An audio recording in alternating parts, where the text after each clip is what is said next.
Senegal launched its first satellite on the 6th of August 2024. The nanosatellite called Sat 1A was launched in the United States of America at the Vandenberg Spatial Station owned by SpaceX. And despite the fact that this is a very excellent news for the country and also for Africa, because we are craving for good news. It's not every day that Africa and African countries are making headlines, good headlines. So whenever we have something good, we will maximize and capitalize on it. So it is an amazing news. But it also raises a lot of questions. And in this episode, we are going to have a look at, these questions, and I will try provide some, powerful perspectives, at least the most powerful perspective as always, regarding those questions. Welcome to your favorite podcast, Smart, Intellectual, Knowledgeable African Talks. I'm S.I.K.A. And it's always a pleasure to be with you. If you're not yet, a member of our young community of intellectuals and also of people who are profoundly passionate about Africa's economic development, I invite you to click on the subscribe button and to also activate the ring bell so that you will not miss on any interesting upcoming episode. The list of questions is quite long, so I will not be able to look at every possible questions that may arise from, such a wonderful news. But from what I heard and from what I've been also able to gather, the first question was to try and understand why the launch took place in California, but not in Dakar, or simply not in Senegal. Well, this is a valid question, right? I mean, if you are a Senegalese or if you are a nationalist, I mean, you would want your country, when it comes to major, groundbreaking situation or event, you would want those events to take place, locally, internally, at least at home. But we should also understand that sometimes there are some changes that cannot take place internally because we do not have the technology. We do not have the infrastructure, if I want to put it bluntly. So we're talking about the launching of a satellite. Even if it's a nano satellite, we're talking about the launching of a satellite. And we should also bear in mind that Senegal, as great as it is, still has a lot to learn when it comes to some economic sectors, and especially the spatial industry. Senegal never launched a satellite before. Senegal also, unfortunately, did not have the adequate infrastructure to launch a satellite. However, when looking in the world, America, the United States of America, are actually one of the most advanced countries, in terms of like the launching of satellites. They've been venturing into space, for the last 50 years, even longer than that. So for a country like Senegal to choose the United States of America, I think the decision is relevant and the decision is pertinent. So if you're asking yourself why America and why not Senegal for the launching, I think the simple answer is just to understand that kind of operation demands heavy infrastructure, demand, cutting edge infrastructure, which unfortunately Senegal doesn't have at the moment. Another question that some people are also asking is to try and understand why the Senegalese engineers, involved in the program and in this project, design and create, the satellite with the support of the Centre Spatial Université de Montpellier, which is a French, university. And again, this is a valid question, but in everything we do, we need to stay rational, at best. And again, we need to remember that we're talking about the first launch ever of the country. Even though it was 100% designed by Senegalese engineers, in life, it's always wise, to learn from those who succeeded before you.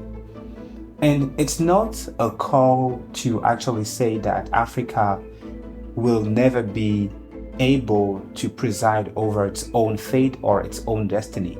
But it is just a rational approach and a wise approach. As to understand that whenever you want or you're trying to do something, even if it's groundbreaking, there's no harm, learning from others, who actually did it, before you. So I think, in my opinion, this is one of the simplest reasons why, in my view, it's not a problem, or it shouldn't be a problem or a big fuss, to have like created a collaboration framework within Senegalese engineers and French engineers, towards, the success of this program, which we can clearly see since the satellite was created and it is now, orbiting, around us. Another question that we should also, or we could also consider answering and addressing is to try and understand the relevance of the expense, try and understand whether or not it makes sense for Senegal to invest into the spatial industry, to invest into the creation of the nano satellites. And this is, in my opinion, the core question, of this episode. Why? Well, remember that Senegal is not a developed economy. Senegal is a developing economy, although it is the second most performing economy in West Africa. Senegal has a lot of social and economic challenges to deal at the internal level. Senegal has a lot of challenges, to face, and it has a lot of, sector to develop. So considering the spatial industry, also considering the fact that, space is not something tangible, at least not for us, because we've never been there, although it exists. Space is also an industry and a sector which may seem, very far from us. And chances are many of us, will probably die without visiting space. So if you think like this, it may be very difficult for you to understand why your government will actually spend so much money into developing an industry which probably did not have a direct impact in your day-to-day life improvement. And like I say, this is valid. This is relevant. This is definitely a question you should ask. Well, the answer is also valid. The answer is also pretty simple. And let me give you an example. When satellites, like I said in the previous episode, satellites are primarily created to improve the data landscape environment. And what's happening in Africa is that, unfortunately, despite the fact that our government may have the best intentions at heart, they forget to explain, they forget to educate, their constituents when it comes to the good of their initiatives. With regard to satellites, like I say, they created to collect data. And data is very important, from an economic perspective. And I'm going to give you an example. I personally think that one of the best inventions of our time is Google Map. And when I say Google Map, I also put into the same category any application, that will help you, find your way around, whether you are traveling into a new country or whether you are staying at home, you're living at home, in your home country. I mean, chances are you do not know your country 100%. There are and there will always be places, that you've never been at. And when it comes to Google Maps, it's really important. In my opinion, it's one of the best application, of the last 20 years. Because thanks to Google Map, now we can travel. We can also move around our cities. We can travel to other areas in total confidence.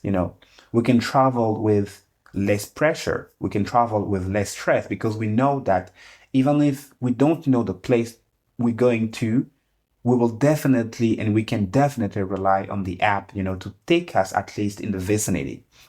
But how is that possible? Well, Google Maps is possible, thanks to satellites, like 100%. Had we not have, any satellite, orbiting, around us, around the Earth, it might have been impossible, close to like literally impossible, for us to find our way around. We would have probably been, relying on other people. Most of the time, they are strangers, and most of the time, they don't even know the place we're going at. For the luckiest, among us, sometimes we may meet people, who will honestly say that they don't know. But the less lucky of us, we probably encountered people who directed us, to the wrong point. And then you end up, having a nightmare, you end up having a bad day. So all I'm trying to say is for you to understand the relevance of satellites, in our day-to-day. When it comes to the economic impact of satellites, I also a big proponent of Google Map because Google Map is not just an app, but today it is an economy. It is a business environment, and you're going to understand why. Thanks to the existence of Google Map and the creation of satellites, entrepreneurs have been able to create business like Uber, business like, Taxify, business like Yongo, business like, the private transport companies that can actually help people like you and me, transport people from point A to point B. And how is that possible? This is mainly possible because even though I do not know where my client is going, I know that I can rely on Google Map and the likes of it. I know that thanks to the satellite, orbiting over my head, I can definitely ask my customer to just type the name of the place where he's going or where she's going, and then I'm able, to take my customer there without even, knowing the place.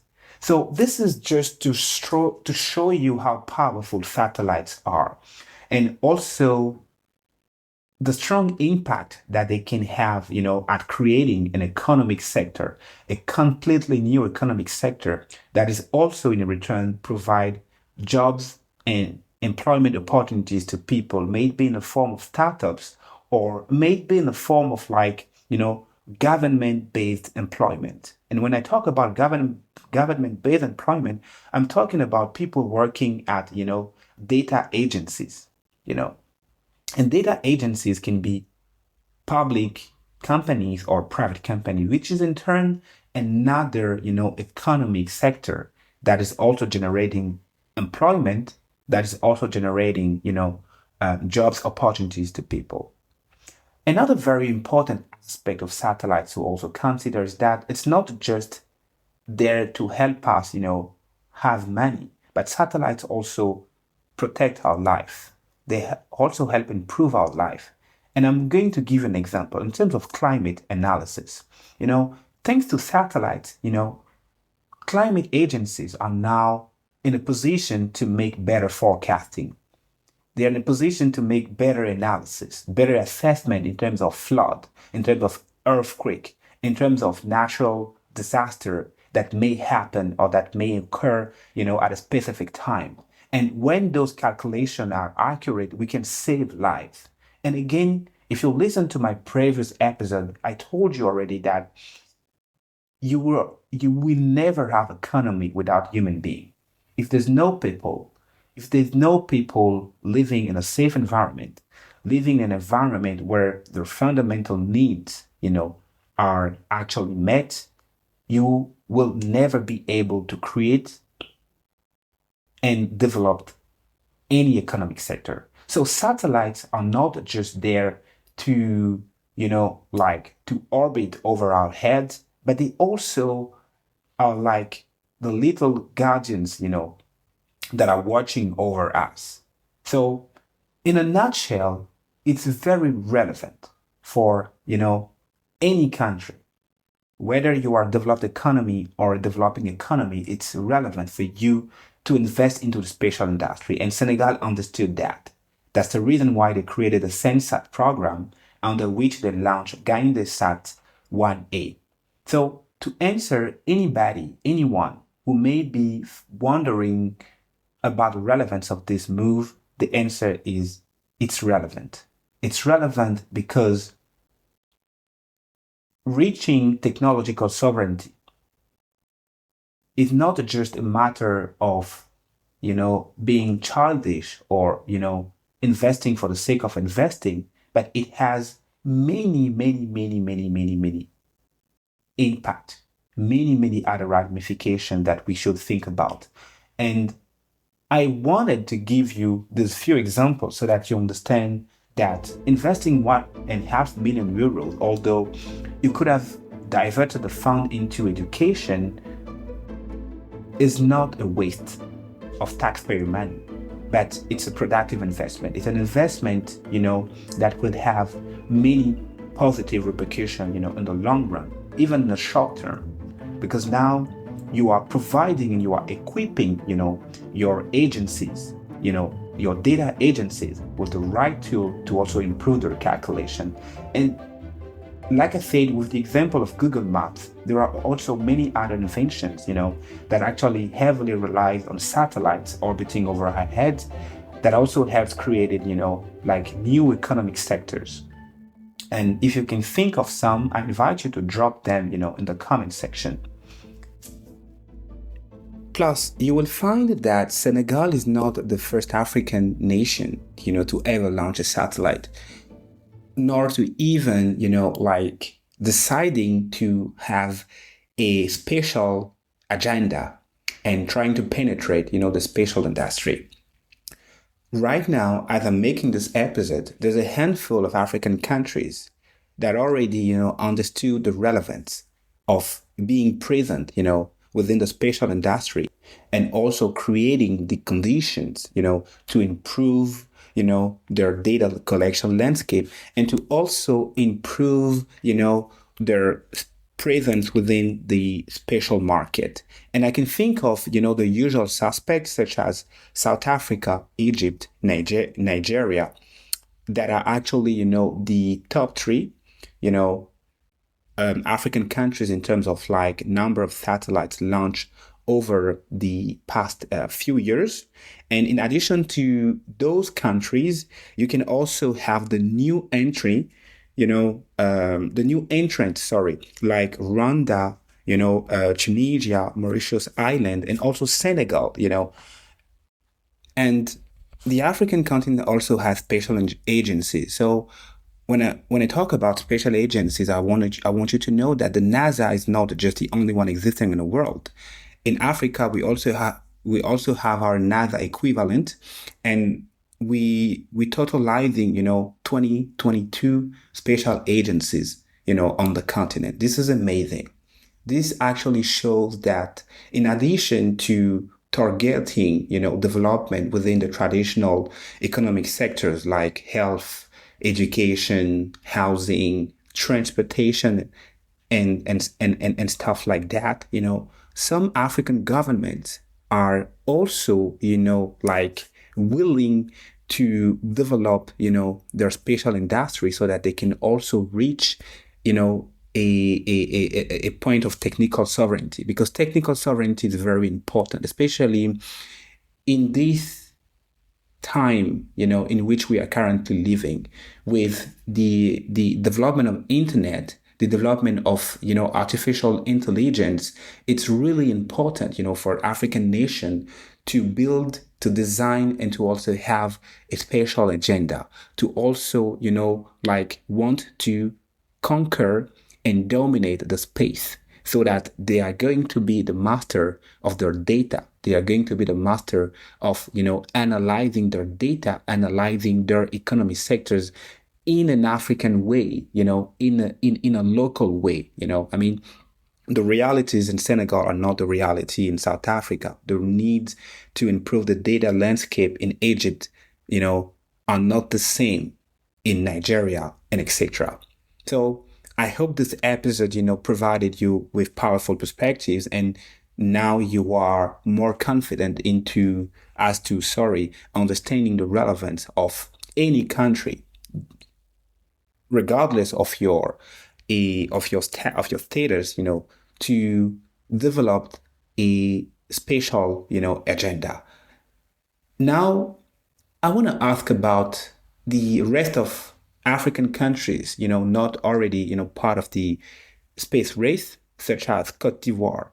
What is Cote d'Ivoire waiting, for to actually design and create a space policies to also have a spatial agency? Is it still considered a dream, or will the Ivorian government, in the nearer future, think about that kind of move? Well, let me know what you think. I don't know where you're from, where you are listening this podcast from, your country of origin, but if you are of African origin, or if you ever been in Africa, you can drop me the name, and also let me know if your country has a special agency, if they also have, a spatial agenda, and etc. Thank you for listening to this very interesting episode, in my opinion, and thank you for your time. And remember, smart, intellectual, knowledgeable African Talks is the only platform where strong realities meet powerful perspectives. À bientôt.